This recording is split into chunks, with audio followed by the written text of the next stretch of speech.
special counsel Robert Mueller's investigation. It's not looking good. It's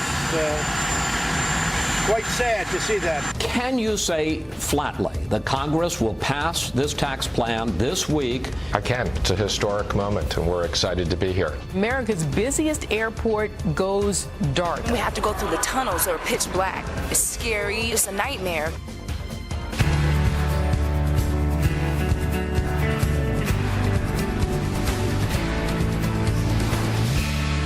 Heather Childers. Let's begin with the Fox News alert for you. We have a lot of news to get to, and beginning with the lights that are back on at the world's busiest airport. Finally, electricity restored just before midnight after a massive power outage brought Hartsfield-Jackson International Airport in Atlanta to a complete standstill. More than 1,000 flights, both in and out, grounded, stranding passengers in the dark terminals and trapped on airplanes for hours. I literally spent a whole 7 hours on an airplane without food or water, and then they finally let us off. And then I walk into a dark room where everyone's sleeping on the floor.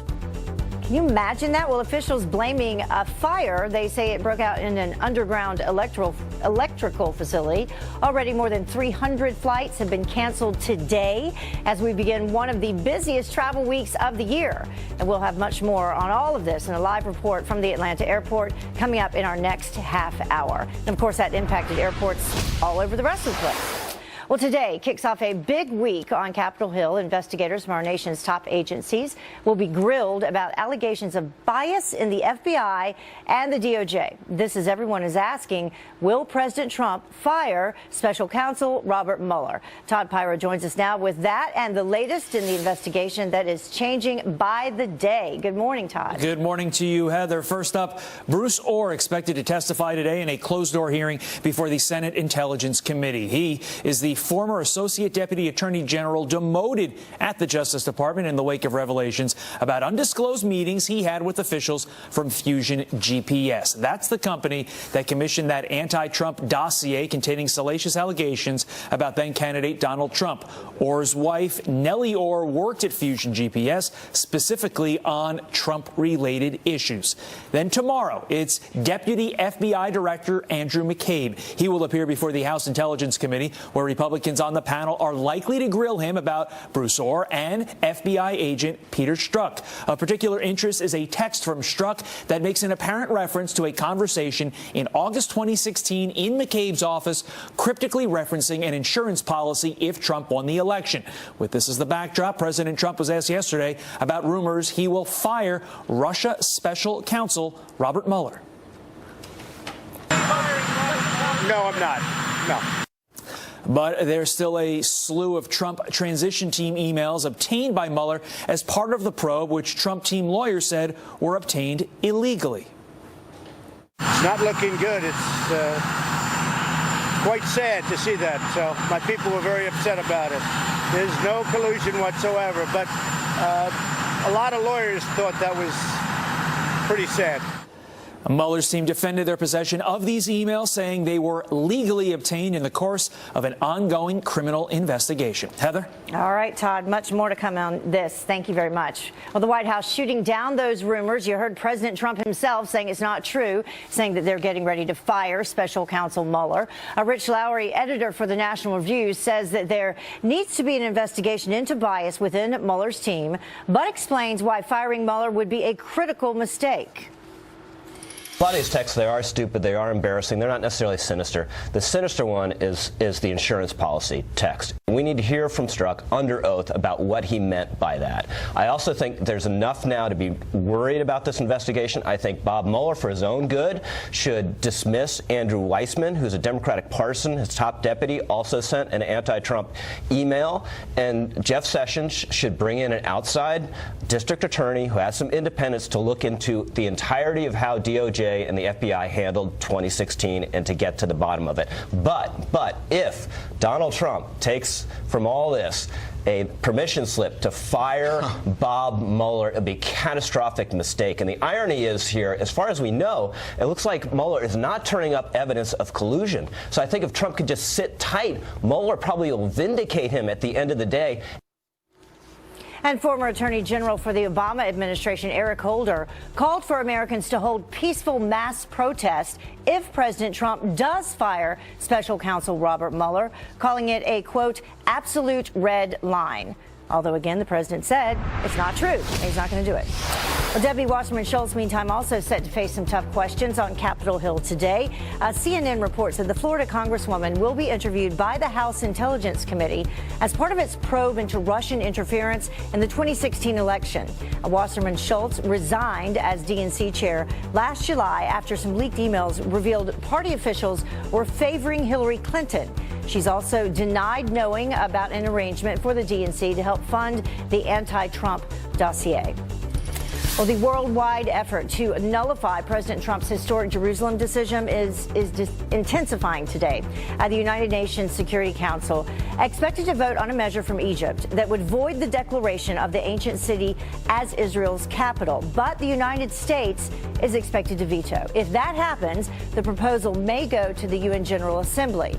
The vote comes after President Trump announced plans to move the U.S. Embassy from Tel Aviv to Jerusalem. President Trump is expected to make good on his America First promise by unveiling his first national security strategy today. Likely at the top of his objectives, rebuilding our military and taking on terror. Kelly Wright is live for us from Washington, D.C. with what we can expect. Good morning, Kelly. Heather, good morning to you as well. There's an embargo on the specifics of the president's Trump speech until 5 a.m.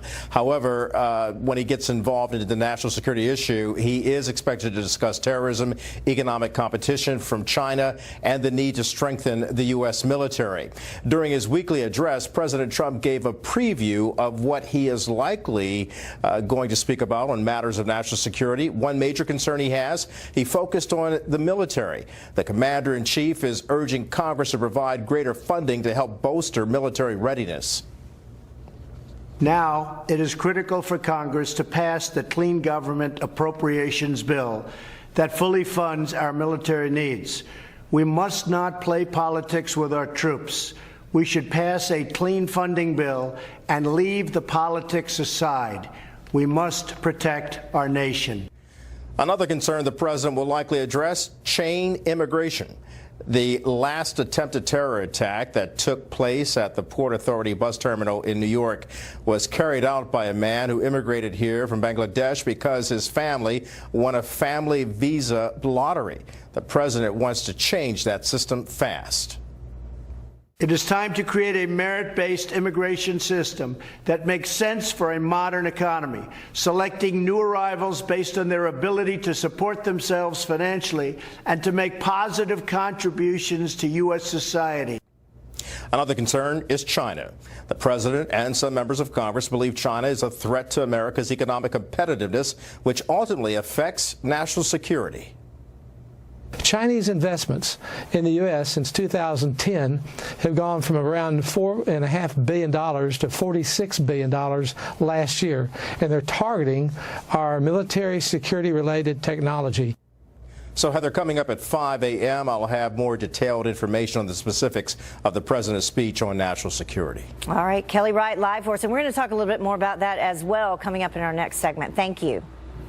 With nearly 24 NFL players protesting during the national anthem in Week 15 of the NFL, the disrespectful demonstrations come as the Hill reports that viewership is down 9% across all networks. And some back as Hollywood liberals spend big bucks to oust the Republican representative. When Hanoi Jane puts $100,000 in to defeat you, I have so little respect for her after she betrayed our country. And he wasn't done there. Plus, President Trump expected to get tough on China during his big national security speech today. Rebecca Heinrich says that this will be the clearest picture yet of what the president means by America First. She's live up next. I wanted to know that this is the best Christmas present I ever had. And a World War II veteran nearly brought to tears by the kindness of a stranger at a grocery store. His mission now to pay it forward. America First. President Trump set to unveil a new national security strategy today. In it, he's expected to take a hard line with China. So is this the right move amid growing tensions with North Korea? Here now to weigh in is senior fellow with the Hudson Institute, Rebecca Heinrichs. Rebecca, it's always great to have you on the show. Good morning, Heather. So do you think this is a wise move? Yeah, it's long overdue. I mean, everybody who works in the national security arena understands that, national security is more than just militaries. It has to do with economies. It has to do with trade deals. And the United States continues to be outmaneuvered by China on matters of trade and economics. And so not only that, but the Chinese also continue to steal intellectual property, which has an effect, of course, on economies and American jobs. And so finally, the Trump administration is going to hit this head on. And one of the things for American leadership that we've been lacking in is clearly identifying the threats. And this national security strategy is going to outline the threats accurately. And using that word threat, is it wise to define China as not just a competitor, but also as a threat, as an aggressor? Well, I think it is wise to name names, and to be clear about what the United States sees as short, medium, and long-term threats. And it also is, I think it's refreshing to allies to actually see that the United States can do that and sees the world accurately. But you identified, one of the things that's going to be very tricky, it's a dilemma, is that we do need China's help on pressuring North Korea. And that is, the primary, most immediate threat that the United States has. But this has been a long time coming. It's long overdue. We've got to be able to address these threats from China. Also, there were a couple of articles that came out in advance of what is expected to happen today in his speech. And along with China, it talks about Russia influence of operations, and also the weaponization of space. That's exactly right. Space has become, sort of the next domain. The United States is most vulnerable in space. That's where we have our most sensitive national security satellites that the United States depends on. Everyday Americans rely on space. And as the United States relies on space more, then you see countries like Russia and China looking to exploit those vulnerabilities and target them. And that makes the United States really at risk. And so it's going to address that issue, of course, head on as well, which is long overdue. And I know that you had mentioned in your notes that the speech will set out to identify America's achievable goals. What would those be? Achievable?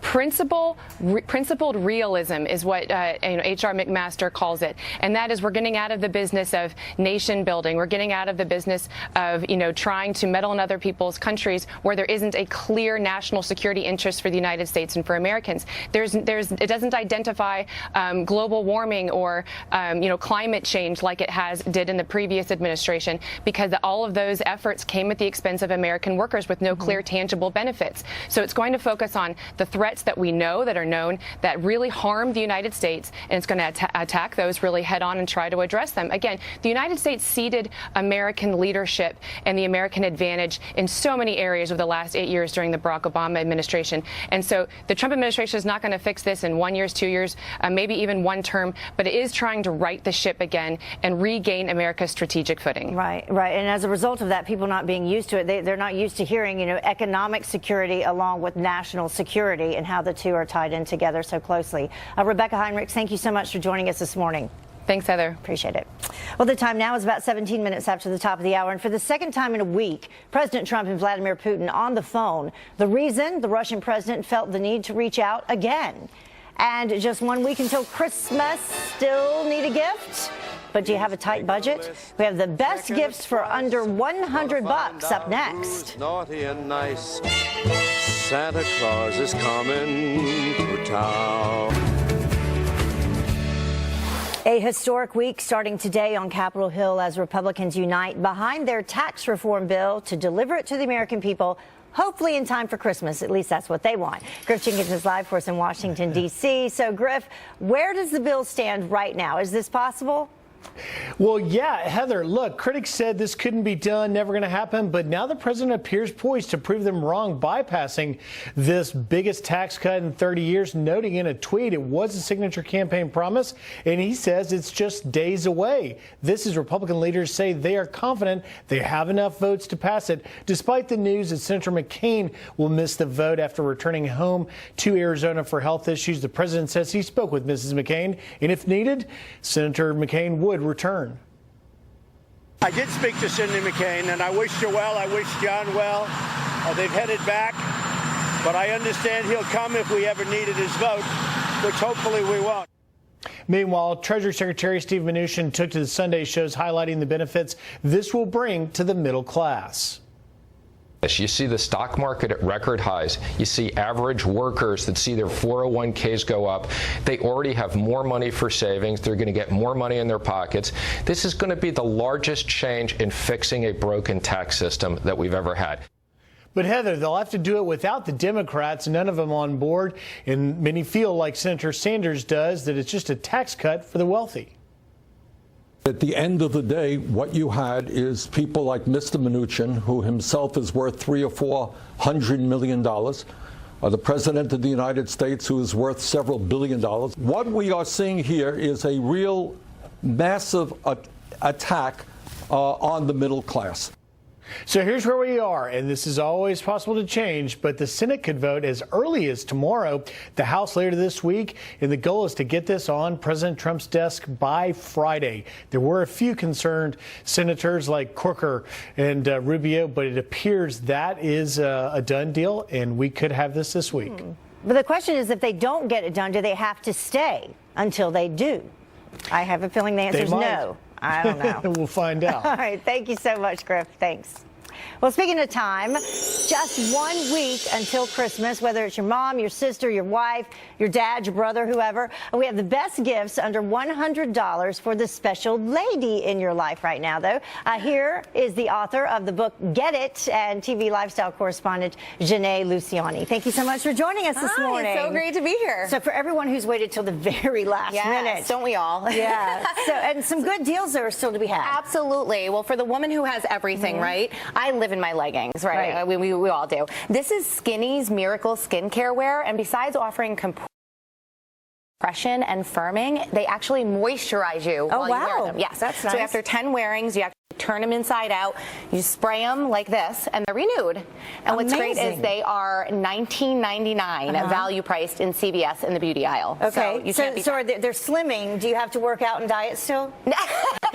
That's up to you, really. Right. Somebody create that, please. Socks and gloves, too. All those dry parts. Speaking of socks, who doesn't love socks, right? And you don't have to worry about them fitting. They'll always fit. This is a subscription service for socks starting at $11 a month. They give all these fun prints, really great quality, as you can see here, and this is sockfancy.com. That's a great idea. So you get new ones every month? Absolutely, yes. You get new ones every month. An assortment of socks. It comes in a little box like this. Okay, and who doesn't like Mickey Mouse? Right, exactly. Who doesn't love Mickey Mouse? And I really love Kiehl's. They've been around for 166 years. Great skincare products. So they teamed up with Disney for this collection, and actually 100% goes to feeding America. So it'll make more than 1 million meals for families in need, wonderful. which is really fabulous. This is the Cream Decor Whipped Body Butter. Smells great. Feels great, under $40. Perfect. Next. Aromatherapy, a huge market right now, and these are diffusers from Guru Nanda. They use ultrasonic technology to diffuse oil for up to 4 hours, under $20 at Walmart. Very earthy looking. Exactly. I like the ball there. So, for the expecting parent, this is a great gift. Genetics are huge right now, as you know. And this is the Baby Glimpse Kit. This is right Helix? here. The Helix. This is the Baby Glimpse Kit. And actually, you spit in the little tube there with your partner, and you send it off, and it tells you whether your future child might have blue eyes or your husband's spunky personality. Oh, wow. Really fun. $99 at babyglimpse.com. That's interesting. Yes, really neat, right? Also for the expecting parent, this is the, as you can see, assortment of animals here. They look like stuffed animals. These are actually the My Baby Heartbeat Bear. And they have a 20-second recorder in them. You take it to the ultrasound, and it records your baby's heartbeat, so you have it forever. So as you can see, $39.99 assortment. Isn't that so cute? We have the Fox here set up, you know. That's what, for you guys. for Fox, That's wonderful, though, and also for the baby once the baby's born. Absolutely. It's something that you will have forever. Absolutely. Probably. All right, and finally the Uggs. Who doesn't love boots, right? Exactly. These are actually Koolaburra by UGG. It's UGG's kind of free-spirited sister brand. And what's really fabulous, besides the great styles for women and kids, is they are all under $100. Okay. $54 and up. And that's what makes them different? That's what makes them different. They're actually really great, same kind of quality style. They are made by UGG. And this is like something that I get for like my nieces, my daughters, like everybody lives in these. So I mean, this ran the gamut. Yes, right? I know. Yes, from slimming Spanx to boots and then the spit in that. It's just lots of stuff, yeah. So anything you could possibly want. Thank you so Something much. for everyone. Really love it. Thank you. Well, the time now is about 30 minutes after the top of the hour, and two key players set to testify on Capitol Hill this week amid some bias claims within the Mueller probe. Now some say that this scandal could be worse than Watergate. Are they right? What do you think? Our political panel is on deck to talk about that. And liberal California, they want to raise their minimum wage to $15 an hour. Why the move will put hundreds of thousands of jobs in jeopardy.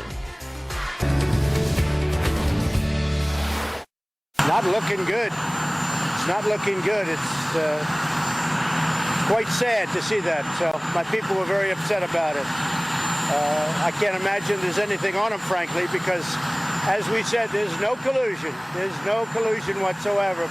President Trump slamming the Mueller probe as top officials head to Capitol Hill to be grilled by lawmakers on potential bias within the probe. Many now saying that this could be, quote, worse than Watergate. So is the investigation slanted against Trump, President Trump, I should say? Here now to debate it is New York City Councilman Joe Borelli and liberal analyst Cathy Areu. Thank you both for joining us this morning. So, Joe, I'll start with you. What's your take on this? Well, I think this testimony and these allegations really play into the heart of whether this whole investigation is legitimate or not. If we just take Peter Strzok's words, his own words in his own text messages, it would seem that there were people involved with both the Hillary Clinton and Donald Trump investigations who were hoping to shape the outcome of the presidential election. I saw, some people want to compare this to Watergate. I think this sounds more like some really well-written Tom Clancy novel where you have people at the highest levels of the FBI trying to influence, American domestic policy and American elections. Yeah, Cathy, I know you're shaking your head. You disagree. Do you agree with the Washington Post that all of this between these two, Agent Strzok and Page, was to cover up an affair that they were having? That seems to be the latest excuse. Right. I mean, it seems quite possible. But with Mueller in charge, I fully trust his investigation. I interviewed him when I was with the Washington Post. And this is a guy who's completely, from what I could tell, is unbiased. He's by the book. And he let these people go. So, if anything, he saw there was a problem and fixed it just like that. But what about all the people that he has brought on board with him and how the majority, if not almost every single one of them, have been Democratic donors? Yeah, but why do that? But Mueller is not a Democrat himself. He worked for George Bush, President Bush. So Mueller but the people that he's brought in. But he's in charge, and he's taking care of the situation. He shows you how quickly he takes care of a situation. This was a problem in 2016. He took care of that situation. What do you think, Joe, in terms of people that he's brought in to help? This is an all-star team of people who don't like Donald Trump and who really, really like Hillary Clinton. If we look back, right, the FBI and the DOJ are trying to tell us that they followed protocols, gathering these new transition team emails. All these people have to do is turn on the news to see their own classified information, the stuff they're not supposed to be talking about, every day on the pages of the New York Times, the Washington Post, CNN. If we can't take their words that they're not even following the protocols of releasing information, right, how can we take their word that they're actually taking in the information accurately? And we know in terms of who will be testifying, we can show people that in terms of what's to come. On Monday, Bruce Ohr will be speaking to the Senate Intel Committee behind closed doors. Of course, we now know that his wife, Nellie Ohr, had been working with Fusion GPS. And then we have Deputy FBI Director Andrew McCabe, who will be speaking to the House Intel Committee behind a closed door the next day. And we know that he was part of this text message that happened that references an insurance policy if President Trump is in fact elected. Now, Cathy, I have to get your response to that. Right. I mean, that is the ugliest text we've seen so far. So well, there's some pretty ugly ones. There are some ugly ones, yes. But we're not quite sure. We're not quite sure what's going on. We need more explanation about these texts. So, yes, there needs to be some kind of explanations that we will hear from. But I don't think that we should take away the integrity of the investigation against Trump. And a lot of people think it's a lot of smoke and mirrors just to take away from what's going on. What's going on is a true investigation against Trump and the collusion with Russia. But none of that's really smoke and mirrors, because we know for a fact the number of donations that were made to Democratic parties from the people who have been named by to participate in this investigation by Mueller. And then we also have these text messages. But from the beginning, everyone's been afraid that something was going to happen to stop the investigation with Mueller. All eyes were on Mueller, and the GOP and Republicans have loved him from the start. So we can't question Mueller. We can't question his integrity. And Look, Joe? If you were picking a jury of people to try this case, you probably wouldn't pick Peter Strzok for your jury because of the things he'd said. I think the real interesting thing is how media is covering this. For a year now, we've heard, every time there's been some fact leaked out, the media has promised that an indictment was just around the corner. Everything was a bombshell. Now that we see the actual investigators being under the microscope, we hear nothing out of the other networks. And nothing out of the Washington Post, nothing out of the New York Times. Now that President Trump is going to fire him, although President Trump has come out yesterday and said that's not true. So that's what they're reporting today. That's the focus today. All right. Thank you both for joining us. Appreciate your insight. Thank you. Well, still to come, some chilling moments caught on camera as two terrorist suicide bombers storm a packed Christian church in Pakistan. Take a look at this. The two men climbing the gate, armed with rifles and wearing explosive vests. 9 people were killed, more than 50 hurt when one detonated inside. But a quick-thinking security guard shot and killed one gunman outside that church where about 400 people were attending a pre-Christmas service. ISIS has claimed responsibility. Well, Vladimir Putin praising President Trump for providing intel that prevented terror attacks. The Russian president calling our commander-in-chief after the CIA tipped Russian officials off about a series of planned attacks there, leading to multiple arrests. The White House saying that President Trump appreciated the calls and was pleased to help, adding, quote, both leaders agreed that this serves as an example of the positive things that can occur when our countries work together. It is the second time the two leaders have spoken by phone since Thursday. And a Fox News alert, chaos in Atlanta. The lights finally back on after a blackout cripples the world's busiest airport. We're there live as air traffic control struggles to get things back up and running. And it turns out keeping millions of dreamers in the country could cost taxpayers billions. Our next guest says the DACA program is an open invitation to massive fraud. We need to take it back in time.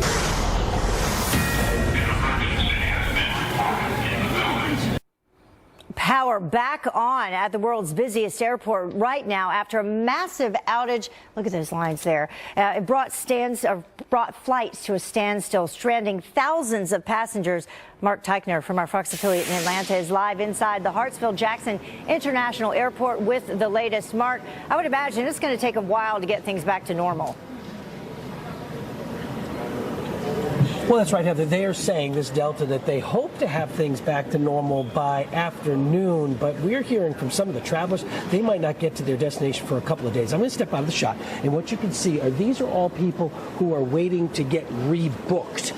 Now, this is just one of 5 or 6 lines that are all like this, and the line doesn't look necessarily all that long, but it's moving at a snail's pace. Of course, this all because of that power outage that happened last night when a fire broke out at a substation here at the airport. Power out for 10, 11 hours, and it caused hundreds of flights to be canceled. Delta alone, 900 flights yesterday, 300 more today.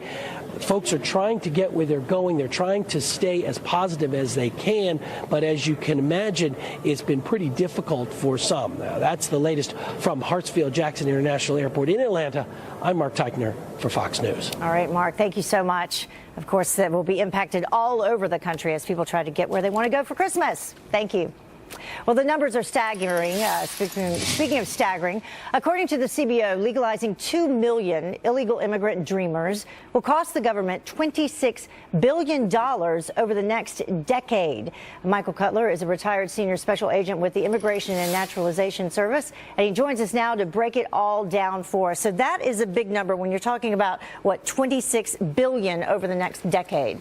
It's a huge price. And we're talking about chain migration. Mm-hmm. We're talking about people who came into the country illegally, and they say, well, they came as kids. We don't know that. Yeah. The age cutoff was 31 back in 2012. Now these folks could be in their mid-30s. There were no interviews.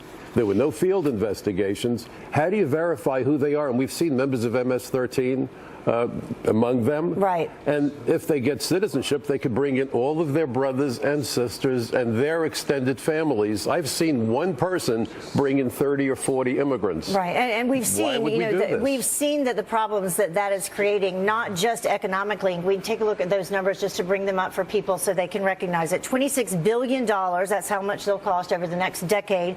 Between 11 and 12 million estimated illegal immigrants in the U.S. right now, and then 3.25 million estimated that qualify for the DREAM Act. So how do you get this under control? Well, you get it under control by not allowing this. And by the way, isn't it remarkable the A in DREAM Act is alien? If you dare use the word alien, you're accused of all sorts of things when, in fact, the term alien is part of the DREAM Act. Oh, that's a good point. I mean, think about it. And the term alien simply means any person not a citizen or national of the United States. The problem is that word provides clarity to the debate. And that's something that the open borders anarchists are trying to avoid, is clarity and really having a discussion about the impact of immigration, legal and illegal. Look at the terrorist attacks. If you look at 9/11, I provided testimony to the 9/11 Commission. First and foremost, multiple failures of the immigration system were behind the attacks. Immigration fraud, huge problem. So now we're talking about a population of millions of people who entered surreptitiously. They didn't enter undocumented. They entered without inspection. But when you're How do we talking know about who they are or when they got here? We don't know who they are. We don't know how they got here. Right. But when you're talking about that amount of people and the problem with immigration that has extended years and years and years and years and years, absolutely. How do you correct it quickly? Deterrence through enforcement, which is what the president is trying to do, and he's being attacked by both parties because this isn't a left-right issue, Heather. This is a right-wrong issue.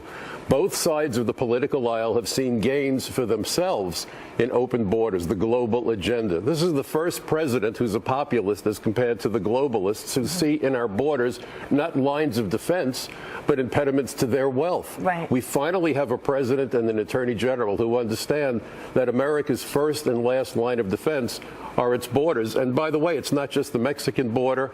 We've admitted terrorists through international airports. We've got a northern border. We've got 95,000 miles of coastline. But the bottom line is once you get past the border one way or the other, up until now, there have been no consequences. This president seems to want to change that dynamic. But he needs to get some help to do it. And it's important what you mentioned there in passing. Both sides of the aisle have benefited. Absolutely. So perhaps both sides don't necessarily want to help him as much as he needs to be helped to I fix certainly it. agree with you there. All right. Thank you so much. Thanks for having me. Appreciate it.